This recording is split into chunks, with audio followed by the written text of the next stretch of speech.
आप देख रहे हैं हरियाणा न्यूज 24, जहां हर खबर मिले सच के साथ। नमस्कार, स्वागत है आपका हरियाणा न्यूज 24 पे। मैं हूं मुन्ना लंबा, मेरे सहयोगी प्रिंस लांबा के साथ हम मौजूद हो आज लोहारू विधानसभा में, और मेरे साथ उपस्थित हैं किसान नेता रवि आज़ाद। और आज मुद्दा बहुत गंभीर है और पूरे चर्चा में है पूरे हिंदुस्तान में। अच्छा जो पेपर हुए थे अभी भर्ती, उस मामले को लेके मेरे साथ मौजूद हैं किसान भारतीय किसान यूनियन के युवा प्रदेश अध्यक्ष रवि आज़ाद। अच्छा बोलते हैं, बेबाक बोलते हैं, डंके की चोट पे। इनसे खास बातचीत करेंगे। ये कहते हैं कि ये सारा करा धरा सरकार का है, लेकिन किसका भी करा धरा हो, लाखों युवाओं की जिंदगी आज दाव पे है, इसमें कोई दो राय नहीं है। कईयों की उम्र पूरी हो चुकी है, कईयों की उम्र पूरी होने वाली है। कोरोना काल के कारण वो कहीं की हताश हैं। हमारे बीच के 2 साल जो चले गए, उम्र अवरोध होगी, उनको वापस देगा कौन आखिर? क्या सरकार 2 साल का रिलीफ देगी उन लोगों को? इस घोटाले को लेके इन्होंने क्या रणनीति बनाई है किसान यूनियन के युवा प्रदेश अध्यक्ष से? यह है कि हम भी कहीं न कहीं रणनीति बना रहे हैं पूरी ताकत के साथ। एसएससी उसका जो ऑफिस है, उसका किसान यूनियन सपोर्ट करेगी, युवाओं का प्रदर्शन करेगी, घेराव करेंगे। तो इन रवि आज़ाद से जानते हैं। वैसे तो सरकार ने काफ़ी पकड़ा धकड़ी कर रखी है और आए दिन 2-3 लोग गिरफ्तारी हो रही है, उन घोटालों को उजागर भी कर रही है। लेकिन किसान हैं, ये उन घोटालों को देखते नहीं हैं, ये देखते हैं खाली सरकार का एक हौसला है, ये कहते हैं। तो रवि आज़ाद जी, मैं ज़्यादा ना बोलते हैं, रवि आज़ाद से सीधे बातचीत करवाते हैं। रवि जी, हरियाणा न्यूज़ 24 बहुत बहुत स्वागत आपका। जी बहुत बहुत धन्यवाद, और आपके सभी दर्शकों को भी राम राम। जी रवि जी, जी मुद्दा काफ़ी गंभीर है जी, आप सुन भी चुके हैं जी लेकिन आप अब भी पक्षधर नहीं है जी लोगों की गिरफ्तारी हो चुकी है जी और सरकार और भी गिरफ्तारी कर रही है लगातार जी। लेकिन फिर भी आप कह रहे हैं ये तो सरकार का ढोंग है। क्या की गिरफ्तारी, कैसे गिरफ्तारी?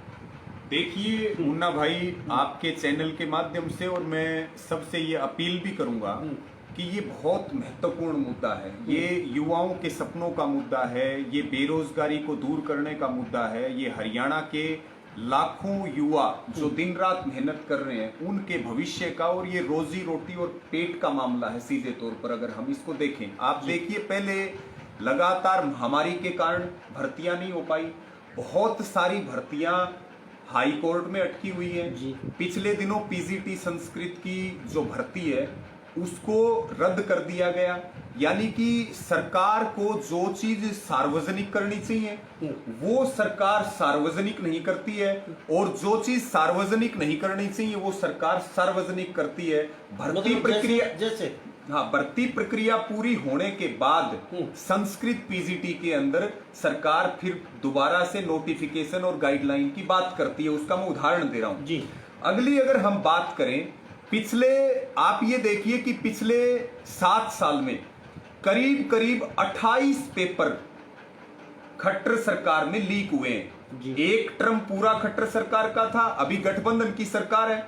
28 बार पेपर लीक होकर के पीछे के सारे रिकॉर्ड तोड़ दिए गए हैं। और हालिया अगर हम बात करें तो 8.5 लाख उम्मीदवार, 8.5 लाख युवाओं के सपनों के ऊपर पानी फेर दिया। जो लंबे समय से महंगी कोचिंग, महंगे फार्म भरते हैं, उनको मानसिक और उनको शारीरिक दिक्कतें भी होती हैं, और उसके बाद फिर पेपर लीक होता है और भर्ती रद्द होती है, तो फिर वो जाएं तो जाएं कहां? एक ये बड़ा प्रश्न है। और आप ये भी देखेंगे कि पिछली सरकारों में नौकरियों को बेचा जाता था, नौकरियों में धांधलियां की जाती थी, युवाओं के सपनों के साथ, उनके भविष्य के साथ खिलवाड़ किया जाता था। और खट्टर सरकार ने उस मुद्दे को बहुत बुनाया, बीजेपी ने हरियाणा में, कि हम आए तो नौकरियों के अंदर पारदर्शिता रहेगी, हम आए तो युवाओं को बगैर खर्ची और पर्ची के नौकरी मिलेगी। लेकिन मुझे ये बताइए कि जो हाल पिछली सरकारों का था, युवाओं ने खूब दबा करके बीजेपी को वोट दिया, बीजेपी को, आज जो हाल पिछली सरकारों का था वही हाल गठबंधन की सरकार का है। तो फिर क्या फर्क हुआ पिछली सरकारों में और इस सरकारों में?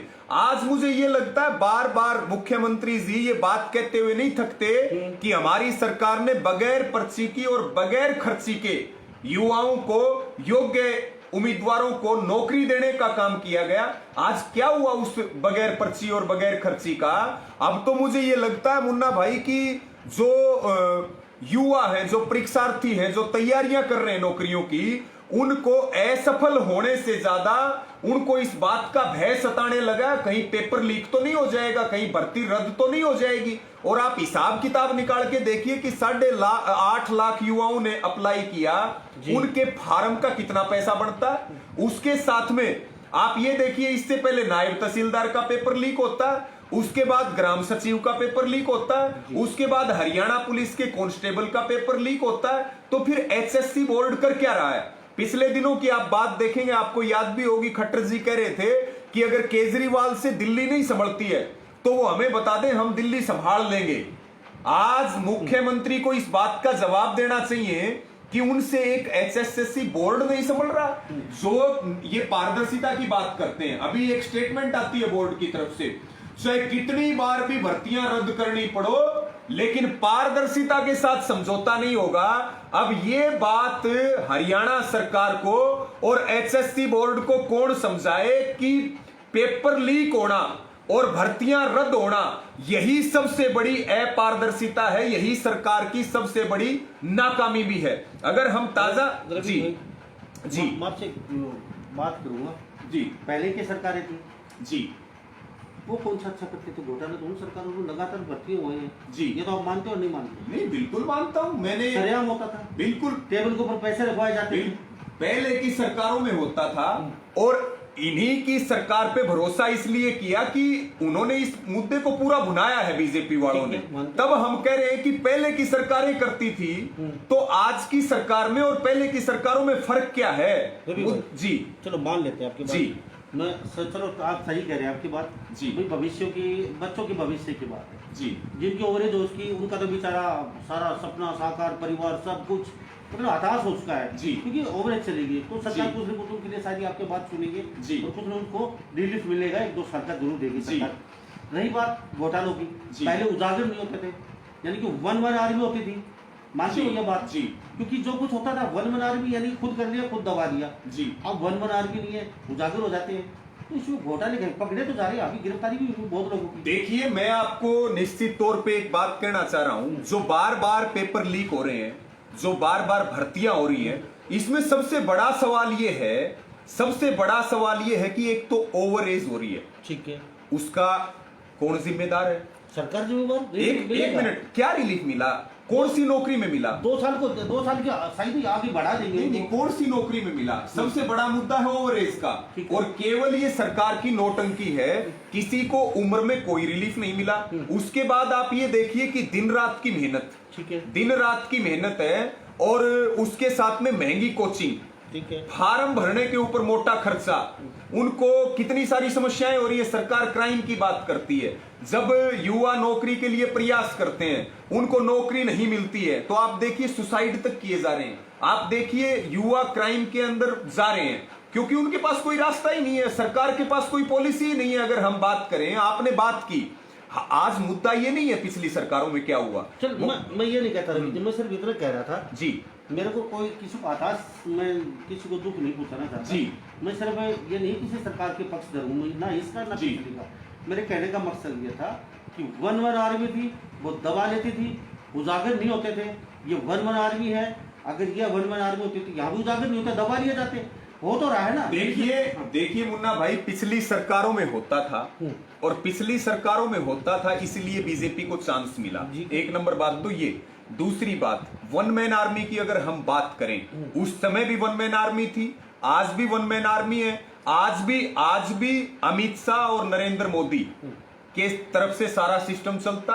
खट्टर सरकार तो वहां गिरवी रखी हुई है दिल्ली के अंदर। सबसे बड़ी बात जो आपने उठाई, अभी तीन मैं हालिया की बात करूंगा, नायब तहसीलदार का पेपर लीक हुआ, उसके बाद ग्राम सचिव का पेपर लीक हुआ, अभी हो गया हरियाणा पुलिस का। अभी आप कैथल के एसपी के आपने बयान सुने होंगे कि भाई 1 करोड़ रुपए में पेपर लीक हुआ है, ये बात आई। मैं आपसे ये पूछना चाहता हूं, क्या बगैर किसी बड़े अधिकारी के इन्वॉल्वमेंट के पेपर लीक हो सकता है? क्या बगैर किसी पॉलिटिकल सपोर्ट के पेपर लीक हो सकता है? एक एसपी का बयान और पिछले 2 पेपर जो लीक हुए हैं उसमें सरकार श्वेत पत्र जारी कर दे, बताए कि जिनकी गिरफ्तारियां हुई, जिनके ऊपर एफआईआर कटी, उनको कितनों को सजा मिली और वो भर्ती कब होंगी। वो भर्ती कब होंगी, ये भी तो एक बड़ा इशू है। बड़ा issue है। एक बात और मैं आपको बोलना चाहूंगा। मैं भी जी, कहना चाहूंगा, जी, अभी जो भर्ती देखने गए थे बच्चे बाहर कहाँ, जी। अभी मैंने ध्यान से एक बयान आया था, पढ़ा नहीं है, कि वो टिकट लेके आइए और पैसे वापस लीजिए, आपको पैसे जी। भी रिटर्न कर रही है हरियाणा गवर्नमेंट। भाई साहब, एक सामान्य तौर पर एक बात आती है, अगर हम कहें, हमारा एक नियम है कि हम बस की टिकटों को कितना संभाल के रखते बिल्कुल सही हैं। बात है। आप भी कभी बस में सफर करते हैं तो कितना संभाल के रखते हैं। मैं तो अड्डे पे फेंक देते हैं। तो ये सिर्फ एक नौटंकी है कि हम उम्र में छूट देंगे, हम बसों के पैसे वापस देंगे। भाई साहब, पैसे वापस लेने के लिए भी तो सफर करना पड़ेगा, किराया लगा करके वहां बस स्टैंड पे तो जाना पड़ेगा। वो भी तो फ्री है, आइए आप टिकट लेके आ जाइए, उसी टिकट से पैसे वापस हो जाएंगे। अच्छा, हाँ, लेकिन टिकट आमतौर कोई रखता नहीं है, आपकी बात ये सही है। एक तो टिकट हम कितना रखते हैं ये बड़ी बात है। एक बात ये है, टिकट एक बहुत छोटा मुद्दा है। बिल्कुल। मुद्दा है नौकरी का, मुद्दा है रोजगार का, मुद्दा है जिन भाई बहनों ने महीनों तक दिन रात मेहनत करी है, उनके सपनों पे तो पानी फिर गया। हर आदमी अपने लाइफ की प्लानिंग करके चलता है, हर आदमी का एक पढ़ने का समय होता है, नौकरी लगने की एक उम्र होती है। अगर यही सिस्टम चलता रहा तो फिर कैसे बात बनेगी। और दूसरी बात, मेरा कहने का अर्थ ये भी है कि कितनों के ऊपर FIR हुई पिछली भर्तियों में, कितनों की गिरफ्तारियां हुई, किसी को सजा मिली आज तक? एक की भी बता दीजिए। क्या ये सारी सजा हरियाणा का युवा ही भुगतता रहेगा? क्या सारी सजा युवाओं के साथ ही खिलवाड़ होता रहेगा? उन्हीं के भविष्य पे पानी फिरता रहेगा, उन्हीं का भविष्य चौपट होता रहेगा। वो हताश हो जाएगा, निराश हो जाएगा, वो उदास होकर के बैठ जाएगा। अब तो भाई साहब, हरियाणा के अंदर तो ये स्थिति है कि हरियाणा के युवा को ये नहीं समझ में आ रहा मैं करूं क्या। बार बार जो HSC बोर्ड की कारगुजारियां, मुझे तो लगता है ये बोर्ड है या सर्कस है, ये सरकार है या क्या खेल चल रहा है, ये बात समझ से परे है। और एक को भी मुन्ना भाई, बड़ी जिम्मेदारी के साथ मैं कह रहा हूं, एक और आपको गजब की बात बताऊंगा। अगर ये पेपर लीक ना होता, अगर ये पेपर रद्द ना होता, पेपर तो ऐसे बटा है, फेसबुक की वॉल के ऊपर लगा हुआ है, व्हाट्सएप के ऊपर सर्कुलेट हो रहा है, 100 रुपए में पेपर बट रहा है, शेयर हो रहा है, रेवड़ी और मुफड़ियों की तरह पेपर बट रहा है। ये हालात हैं सरकार के। और मैं आपको बड़ी गजब की बात बताता हूं और आपके दर्शकों को भी बताता हूं कि जो पढ़ने वाले बच्चे हैं, अगर ये पेपर हो जाते तो भी उनका सिलेक्शन नहीं होता। आज तक आप ये देखिए कि जितनी भर्तियों, ये पारदर्शिता की बात करते हैं, उनमें यह भी तो हो सकता है कि अपने लोगों को एडजस्ट किया हो। अब यह भी हो सकता है 2015 TGT का उत्तर प्रदेश का पेपर उठा करके और कॉपी करके दे दिया। पढ़ने वाला युवा तो अब भी नहीं लग सकता था। हो सकता है अपने लोगों को इन्होंने ये बता दिया हो कि उस पेपर की तैयारी करके आ जाना, और बाकी जो है फिर वो पढ़ने वाले तो उसको, आप ये देखिए, एग्जाम पुलिस का है, उसमें प्रश्न पूछे जा रहे हैं एग्रीकल्चर के, उसमें प्रश्न पूछे जा रहे हैं पशुओं से जुड़े हुए, उसमें एनिमल हस्बेंड्री के पेपर पूछे जा रहे हैं। यानी कि जो वहां का एनिमल हस्बेंड्री और एग्रीकल्चर का 2015 का उत्तर प्रदेश का TGT का पेपर था, उसको कॉपी करके दे दिया गया। जो दिल्ली संभालने की बात करती है सरकार, उससे एक बोर्ड नहीं संभल रहा है और एक वो पेपर ढंग से नहीं बना सकते। कौन इनके एग्जामिनर है, क्या कार्रवाई कर रहे हैं? ये एक आज मुद्दा कोई राजनीतिक नहीं है, हम कोई राजनीति करने वाले लोग नहीं है, मुद्दा ये हक का है। और हम तो इसमें सरकार से निवेदन और अपील करते हैं कि वो इन युवाओं के भविष्य के साथ, हमारे भाई बहनों के भविष्य के साथ खिलवाड़ ना करे। अब एक और इसमें बड़ी बात है, बार बार जाति पाति धर्म की बातें चलती हैं, लेकिन मुझे आप ये बताइए, क्या इस तरह की प्रक्रिया से किसानों के बच्चे प्रभावित नहीं हो रहे? क्या मजदूरों के बच्चे प्रभावित नहीं हो रहे? क्या जाट प्रभावित नहीं हो रहे? क्या नॉन जाट प्रभावित नहीं हो रहे? क्या आपकी अहिरवाड़ बेल्ट प्रभावित नहीं हो रही है? क्या देशवाड़ी बेल्ट प्रभावित नहीं हो रही है? क्या पंजाबियों के बच्चे प्रभावित नहीं हो रहे? क्या ब्राह्मण समाज के प्रभावित नहीं हो रहे?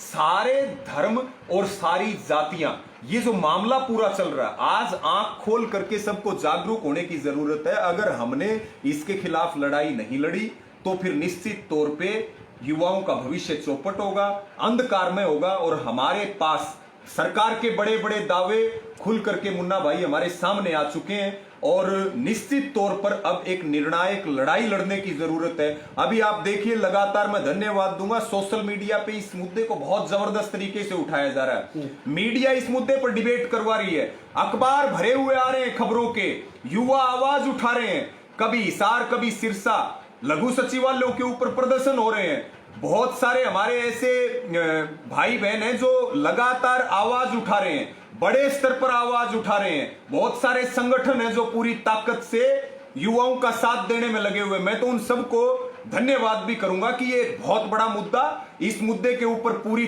ताकत सब लगाएं, जिसके पास जैसा सामर्थ्य है वैसा लगाएं, और हरियाणा के बेरोजगार युवाओं को न्याय दिलाने का काम हमें निश्चित तौर पे करना चाहिए। जी रवि भाई, चलो मान लेते हैं आपकी बात। जी सरकारें, चलो आपकी बात मैं रख देता हूँ, सही है, चलो ठीक है, रवि आजाद कह रहे हैं कि युवाओं का भविष्य अंधकार में है जी। और कहने की अगर नौकरी नहीं मिलती है युवाओं को जो डिग्री लेके बैठे हैं, कहने के गलत रास्ते पे जाएंगे, भटकेंगे, कहीं ना कहीं ज़्यादा क्राइम पैदा होगा अगर नौकरी नहीं मिलती है युवाओं को। तो सरकार भी सुन रही है, देख रही है, शायद ही अगर और 2 साल का उसमें कुछ रिलीफ मिलना चाहिए और तुरंत प्रभाव से सरकार को नौकरियां निकालनी चाहिए जो भी हैं। ये तो प्राइवेट धंधे, जॉब वगैरह, फैक्ट्रियों में अच्छी खासी जो काबिलियत के आधार पर भी नौकरी मिलनी चाहिए।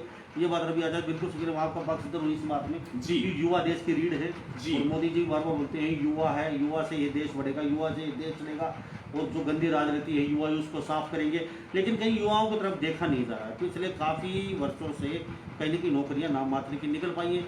अब कहीं ना कहीं आज थी युवाओं को, कुछ पुलिस की नौकरी, कुछ ये ग्राम सचिव वगैरह, काफ़ी नौकरियां पटवारी वगैरह के, तहसीलदार की, लेकिन कहीं नहीं इनके भी तलवार लटक चुकी है। और जो आस में बैठे थे युवा कहीं के वो मायूस हैं और कहीं जाए तो जाए कहा, रवि आजाद ने कहा, अब जाए तो जाए कहा। अब ऑप्शन क्या बनता है? रवि आजाद ने बहुत बड़ी रणनीति की है जी। आखिर उनके साथ मिलेंगे, उनके साथ प्रदर्शन करेंगे, आवाज़ उठाएंगे, तो ये क्या मतलब समझ नहीं आया।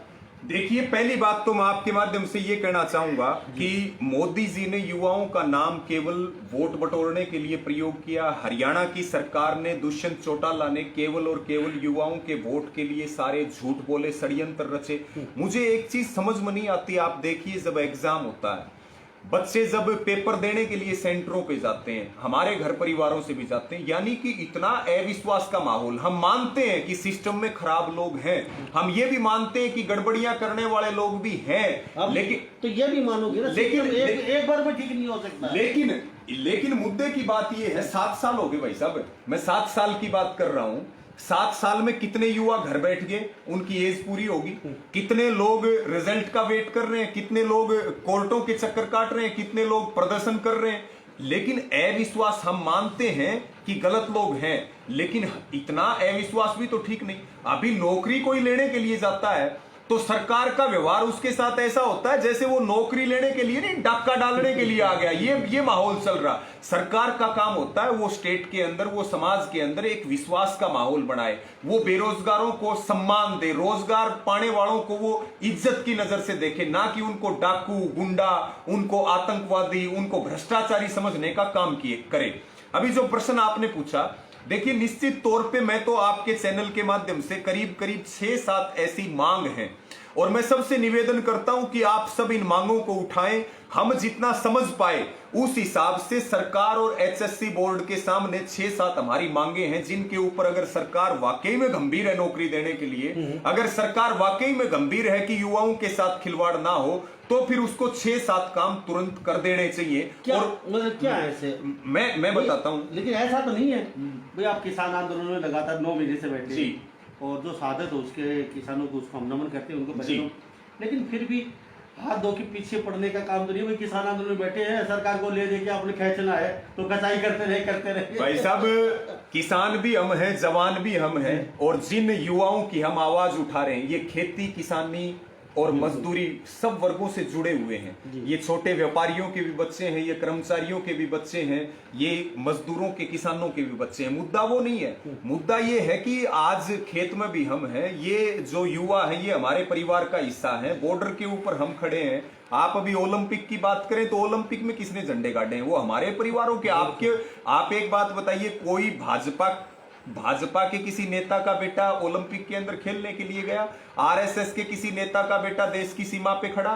बीजेपी का कोई नेता खेती करता? मुझे एक भी उदाहरण आप बता दीजिए। तो 6-7 हमारी ऐसी मांगे हैं और बड़ी वाजिब मांगे हैं। पहली बात तो सरकार को तुरंत जो पिछली एफआईआर हुई, जितनी गिरफ्तारियां हुई, और उसके ऊपर तुरंत जो है विधानसभा का सेशन है अभी 20 अगस्त से, उनको सरकार को इसके ऊपर एक श्वेत पत्र जारी करना चाहिए, ताकि सरकार को बोलने की जरूरत ना पड़े। वो श्वेत पत्र ये बता देगा कि कितने लोगों के ऊपर मुकदमे दर्ज हुए, कितनों के ऊपर कार्रवाई हुई, कितने जेल में बंद किए गए, और सरकार की जो जांच एजेंसी काम कर रही है उसका क्या स्टेटस चल रहा है। श्वेत पत्र जारी करना चाहिए सरकार को। दूसरी जो हमारी मांग है सरकार से, सेंटर को लेके, आप देखिए कि महेंद्रगढ़ के बच्चे का सेंटर तो यमुनानगर किया जाता है, हिसार वाले का सेंटर गुड़गांवा किया जाता है, भिवानी वाले का सेंटर किया जाता है जाकर के अंबाड़ा के अंदर। यानी कि क्या एक दिन के अंदर आप पूरे युवाओं को घुमा देंगे? आपकी बात इतना लंबा नहीं था मेरे विचार, 100 किलोमीटर एरिया लिया। आप देखिए 100 किलोमीटर भी यानी कि भिवानी का महेंद्रगढ़ था।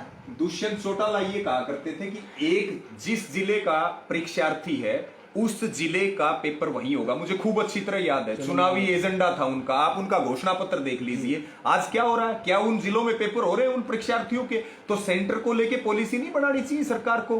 क्या गड़बड़ करने वाला तो भिवानी का भिवानी में भी करेगा, गड़बड़ करने वाला था पानीपत की पानीपत में भी करेगा। जबकि गड़बड़ अगर हो तो फिर आपकी सुरक्षा क्या कर रही है, आपकी जांच एजेंसियां क्या कर रही हैं, आपका इंफ्रास्ट्रक्चर क्या कर रहा है, सरकार का पूरा सिस्टम क्या काम कर रहा है? क्या सेंटर बदल देने से गड़बड़ियां रुक जाती है? ये एक बड़ा प्रश्न है। तो सरकार को तुरंत सेंटर को लेकर के एक बढ़िया पॉलिसी लेकर के आनी चाहिए और युवाओं को इस तरह से प्रताड़ित नहीं किया जाना चाहिए। यानी कि हो ये रहा है कि जिन युवाओं ने इनको वोट दिए, जिनको सम्मान देना चाहिए, जिनको सम्मान के साथ रोजगार देना चाहिए, आप उसकी बेइज्जती कर रहे हो, सरेआम उसको सता रहे हो। नजर में सरकार गंभीर नहीं होगी। सरकार गंभीर, ये तो सारी चीजें क्लियर बता रही है। तीसरी बात मेरी मांग, हमारी मांग ये है कि सरकार जो है वो तुरंत डिपार्टमेंट वाइज सारे विभागों से कैटेगरी वाइज कितनी पोस्ट वेकेंट है वो एचएसएससी बोर्ड को दे, उसका कैलेंडर जारी किया जाए और एक निश्चित तारीख भर्तियों की डिक्लेयर की जाए। और जो भर्तियां अभी रद्द हुई हैं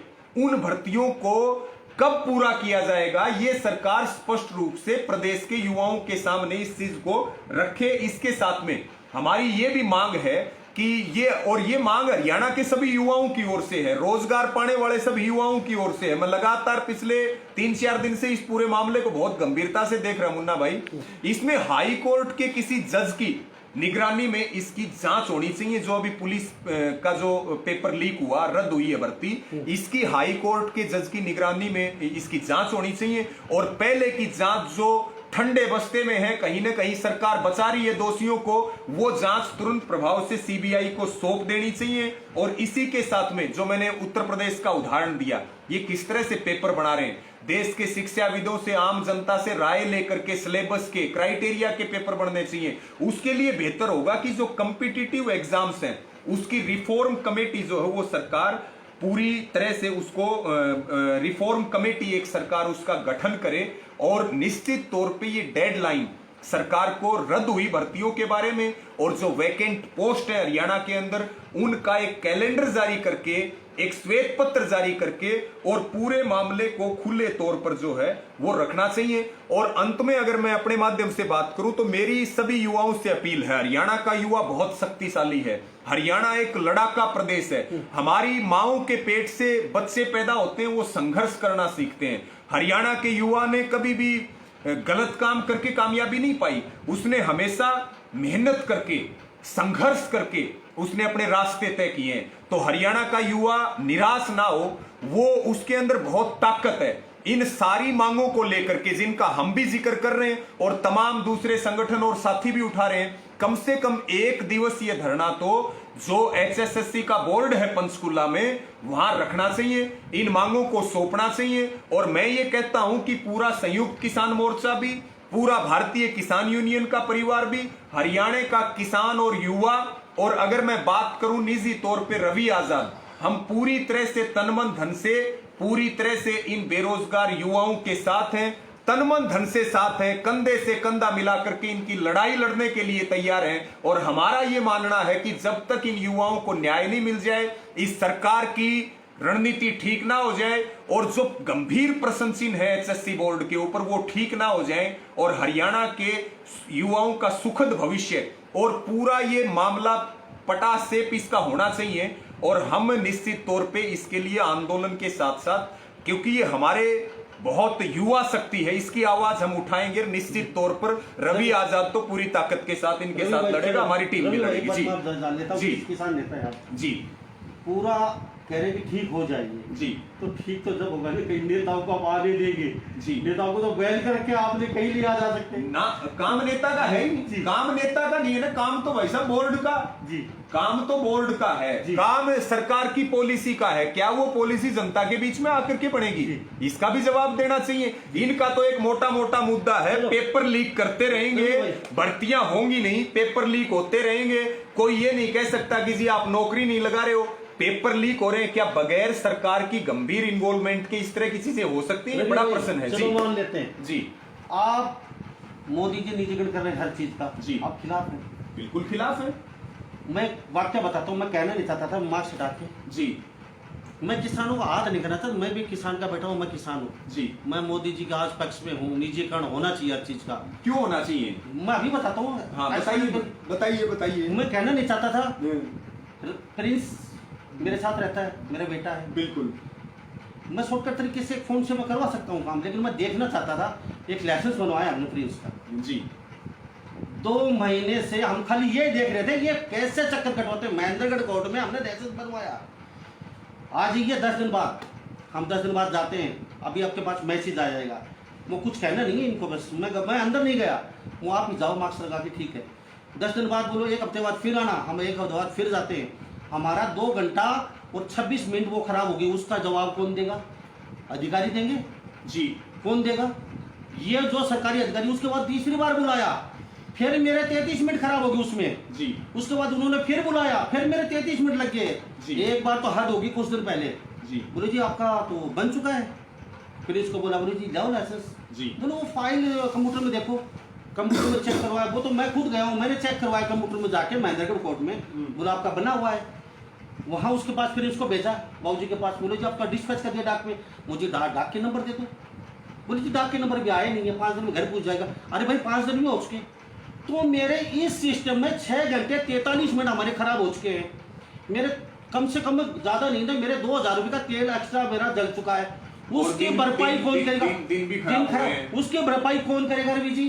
बिल्कुल। क्या उसकी भरपाई कौन करेगा? बाबूजी करेगा?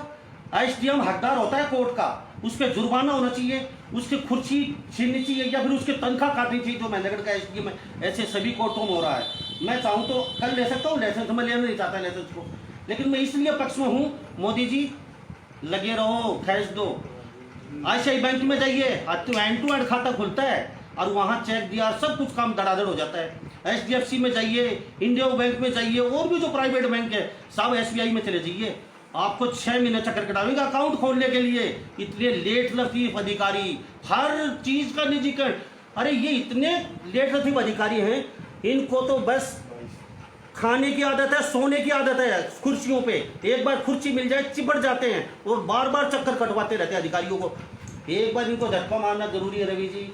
ये व्यवस्था हमारी इतनी भ्रष्ट, इतनी करप्ट हो चुकी है, इनको रगड़ा नहीं लगेगा सभी विभागों को जब तक ठीक होने वाले नहीं है। रवि जी आप सही हैं अपनी जगह, किसान मेरे भगवान हैं, मेरे अन्न हैं, मेरे देवता हैं, मेरे पिताजी, मेरे माँ बाप सब हैं। मैं भी किसान का बेटा, उनके खिलाफ नहीं हूँ, लेकिन इस व्यवस्था को सुधारना है ना, तो इनको एक बार रगड़ा मारना पड़ेगा हर विभाग को।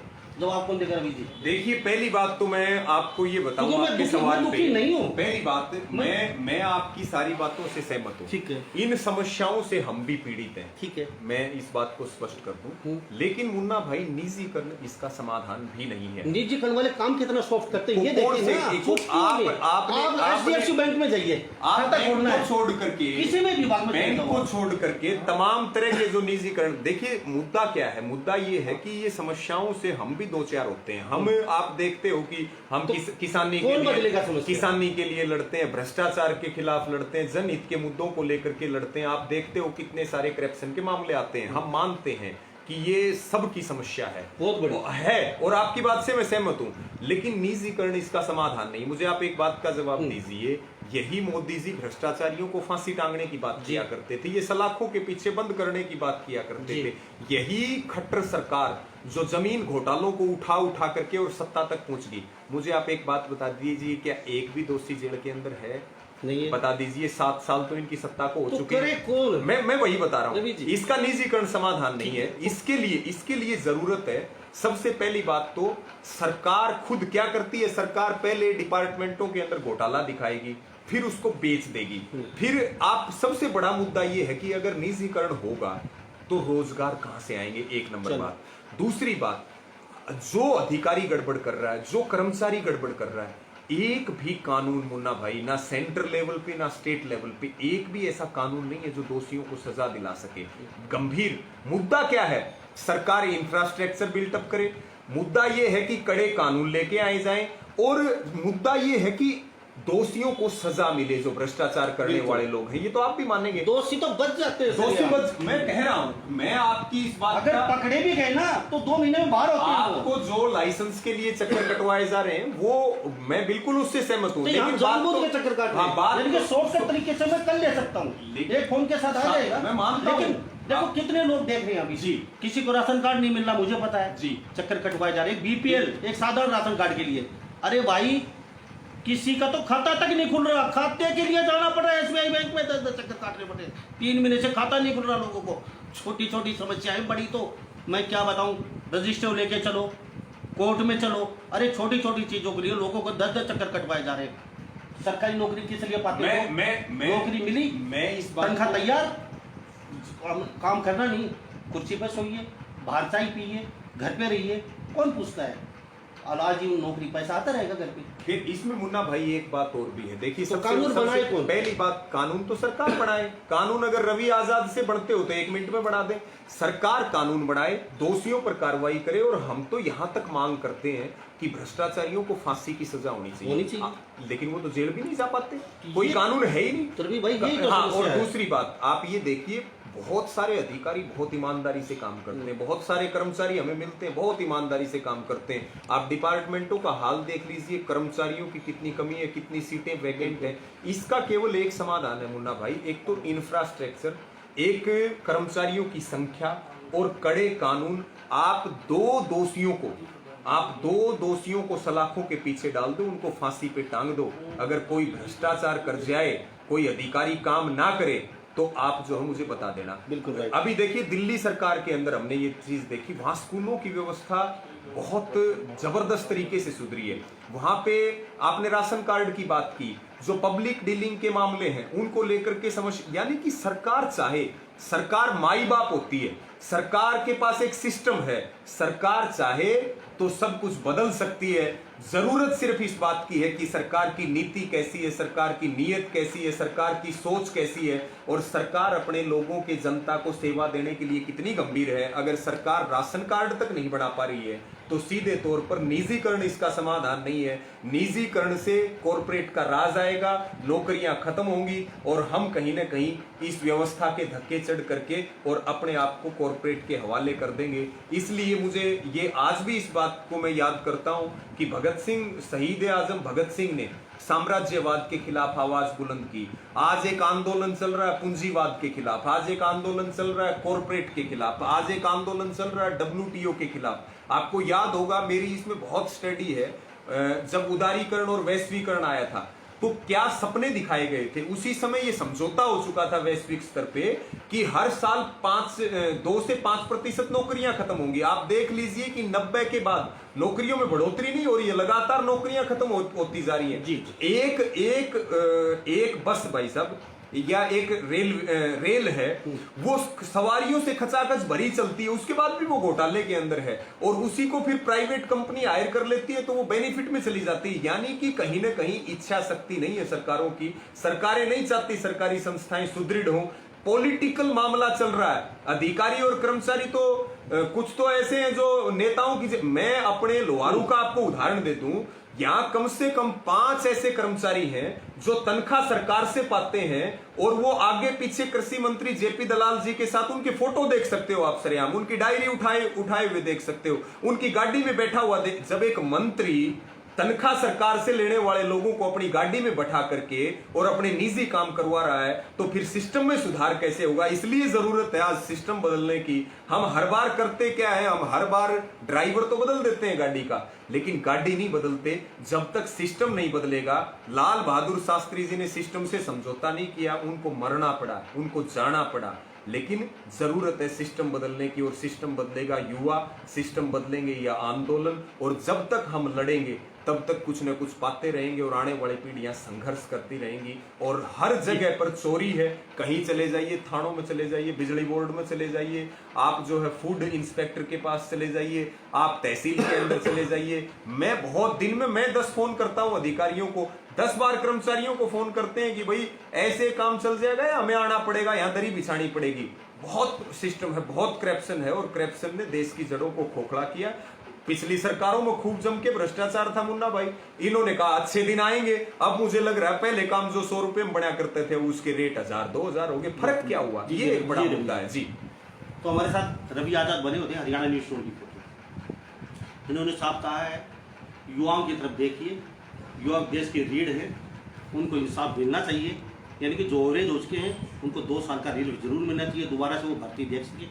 और बाकी जो भर्तियां हैं जो पेंडिंग नहीं है, जल्दी उनको ओपन करके उन भर्तियों की दोबारा से तारीख देके और बिल्कुल निस्वार्थ भाव से साफ सुथरी नौकरियों में ज्वाइनिंग की जाए उनकी। और साथ साथ ये कहना चाहूँगा, जो अधिकारी भ्रष्ट हैं उनके लिए हमारे मुख्यमंत्री भी सुन रहे हैं, सख्त से सख्त कानून बनाया जाए, चाहे छोटा कर्मचारी हो, चाहे चपरासी हो, चाहे बड़ा अधिकारी हो, उसकी सजा सख्त से सख्त होनी चाहिए, जब जाके काम बनेगी। इससे पहले काम बनने वाले नहीं हमारे देश में। मैं एक बात अंत में और कहना चाहूंगा, मेरी एक तो सब युवाओं से ये अपील है, इस मुहिम को जोरदार तरीके से चलाएं, भर्तियों में पारदर्शिता, रद्द हुई भर्तियां दोबारा हो, दोषियों पर कार्रवाई हो, और युवा हताश ना होकर के लड़े, हर स्तर पे लड़े। आपका सब साथ देंगे, हम आपको अकेला नहीं रहने देंगे, पूरी ताकत के साथ आपके साथ खड़े होंगे। और दूसरी बात मुन्ना भाई, आपने अंत में जो भ्रष्टाचार का जिक्र किया, इसमें मुझे एक बात और भी ध्यान आती है। जब भी कोई भ्रष्टाचार पकड़ा जाता है, आपको पता है कि बड़े अधिकारियों की सह के बिना काम नहीं होता। कैसे एसडीएम कमीशन का खेल चलाता है, मैं अपने भिवानी जिले में